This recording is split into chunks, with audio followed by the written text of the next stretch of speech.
How are we starting this off now? Don't know.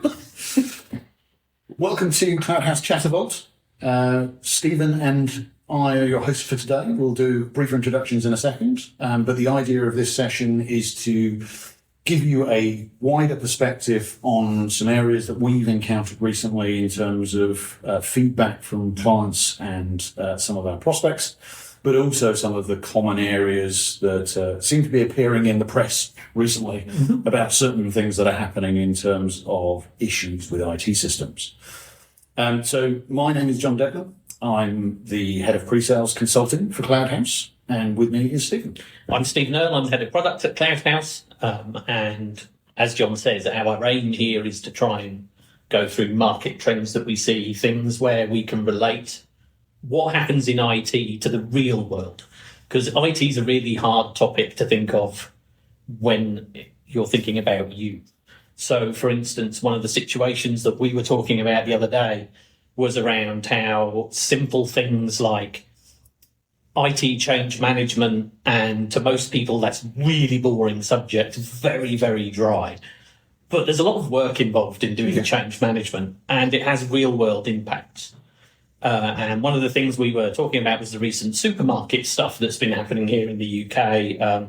Last week, Sainsbury's, Tesco's inconvenienced customers in their hundreds, potentially thousands, by not being able to take contactless cards. Yeah, and the same thing happened back in March when, again, Sainsbury's and Tesco's and other large food providers, I think McDonald's was one, I think Greggs was hit as well, where in effect their whole IT system fails to work in a way that satisfies the customer or even allows the customer to do what they need to do, which is principally buy food. Yeah, and the knock-on effect of that, of course, is usually these things, and I think in the Sainsbury's instance, it was an update that happened overnight to software on their card terminals. Well, of course, it happened overnight, which means the shops were closed and no one really knew there was a problem until it's too late. Customers come in to do their shopping and, they can't pay.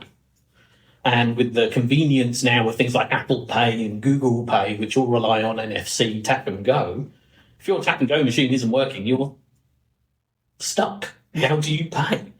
And at that point in time, I don't believe it was even known whether or not putting your card in would work. And several stores I saw in the headlines were just cash only. People don't carry cash today. So really quite crippling for an end customer. Oh, absolutely. Especially when the company themselves don't really know what's happened. And you've got people standing there with their bags of shopping going, or abandoning their bags of shopping in the middle of the supermarket and walking out because they can't pay. I mean, I was hit in March when I visited Sainsbury's, went to pay, the queue was a mile long through the supermarket because there was one checkout operating with somebody on it because all of the self-service kiosks were closed. Yes, of course, because they've got rid of all their stuff because they've got self-service kiosks. Absolutely. And the run-on impact of a failed change then has a major impact in terms of your business reputation, income, damage to brand, and how do you then recover from it in a convenient way? And in the case of Sainsbury's and Tesco's, having the same problem happen a few months later really isn't helping anyone out. That's just embarrassing. But the whole thing around something as mundane as IT change management processes, making sure that you've tested your software, tested that it applies properly. Yes, there's always going to be a failure rate.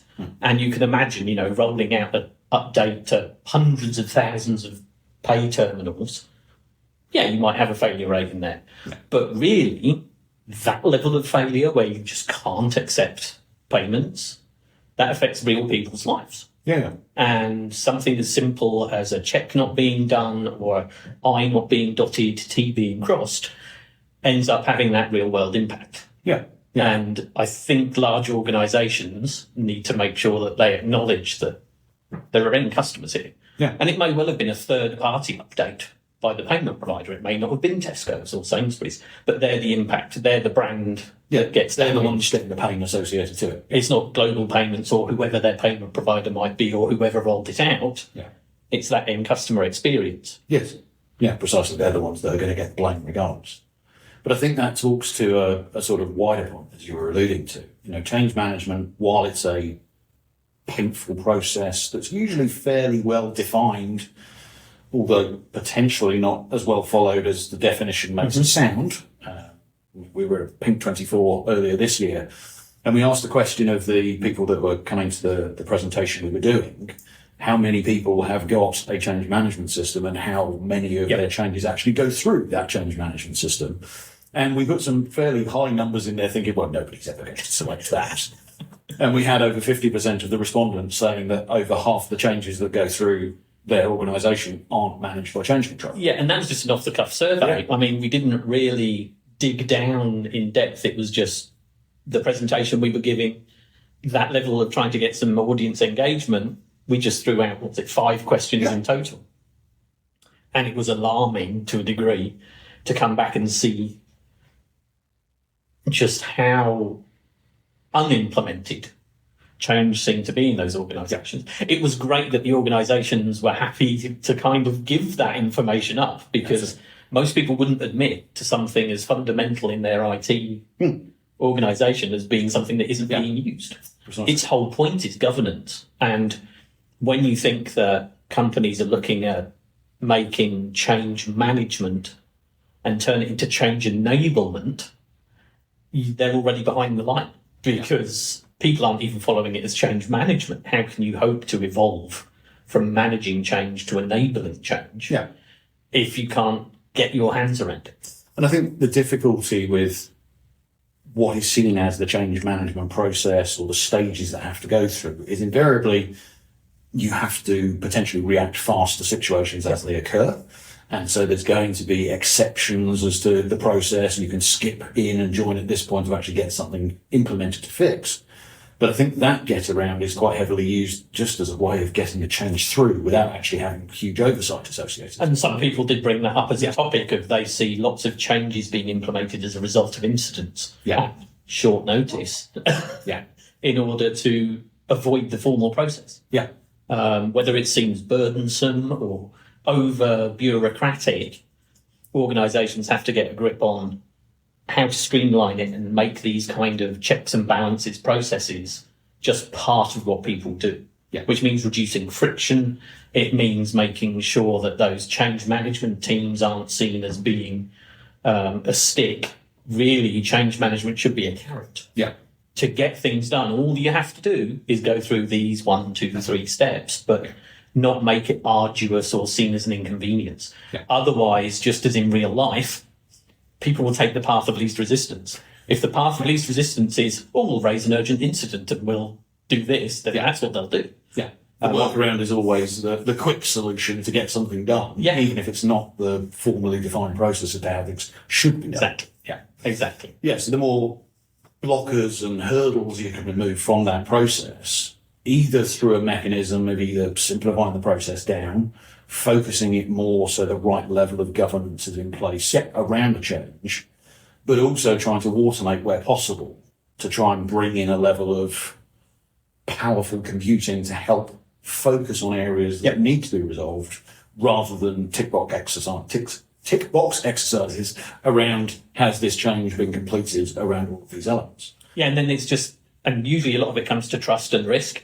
So if you can validate that what someone said they were going to change is what they changed, you can trust them more, which means then you can remove the burdens of process from them and say, well, the last 10 times you guys said you were going to do something, you did what you said you were going to do. So moving forward, we're not going to be as onerous on you or make you do things. But then, of course, it goes back to trust. If you mess up, we're coming back for you. But the change piece should be seen as a carrot. It should be as this is the easy way. This is the way you should be doing it. And we're not here to get in your way.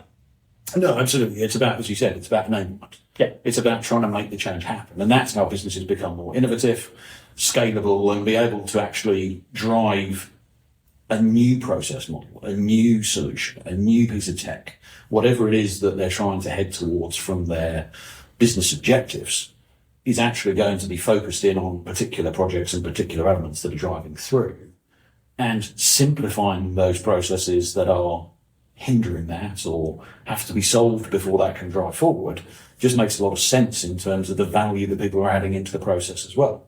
Yeah, absolutely. And I think the big thing that organisations need to think about, and change teams need to think about, is never lose sight of who's at the end of this. It's the consumer. It's either you in a shop with your debit card where you can't buy something, or it might be someone in their organisation whose email isn't working, or it might be a billing system not producing invoices. But there's always something or somebody who's affected, and that should always be the focus of what is happening. Are you improving their life? Are you improving the process? Is the change you're making necessary for whatever reason? Yeah. But not losing sight of the potential impact that might happen. Yeah, great. Yeah, so I think sort of wrapping a bow on this, we see it regularly in terms of the business, the customers that we work with, the people that we speak to in terms of conferences that we attend, all see that things should be simpler, should be faster, and should be more focused on actually guaranteeing the quality of whatever change is going on.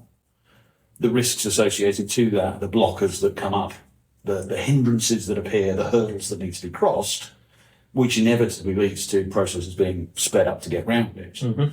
But also there's the evidence piece at the end of the chain of how do we try and simplify and streamline this process, but make sure the right information is getting to the right people to close off a change in a successful way at the end of the process. Which then removes the burden further down the line. Yeah, absolutely. Cool.